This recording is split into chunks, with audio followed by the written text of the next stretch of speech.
मित्रो नमस्कार. मी आज आपणासमोर माझी एक कविता सादर करीत आहे. कवितेचं नाव आहे त्रिकालाबाधित सत्य. या जगी जो कोण आला जन्माला, तो या जगतामधून जाणार आहे. एका निहित ठरलेल्या त्या वेळेला अपवाद इथे नाही बरं या नियमाला.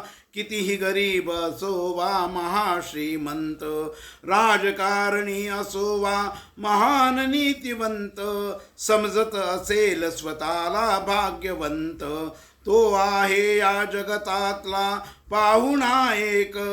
म्हणून करू नको मानवा व्यर्थ तोरा, मिळून जाणार रे तू एकदा मातीत. तुझे हे भाग्य आहे असे अलिखित, गुण्या गोविंदाने राहशील या जगात. तरच राहील तुझ्या मागे तुझे नाव, गरजत राहील या नश्वर जगात. ही माझी कविता आपणाला आवडली असेलच. ही माझी कविता आपण प्रसारित करा. त्याचप्रमाणे माझं चॅनल सबस्क्राईब केलं नसेल तर ते आपण सबस्क्राईब करावं ही विनंती. आपला सदैव कृपाभिलाषी सुनील जोशी.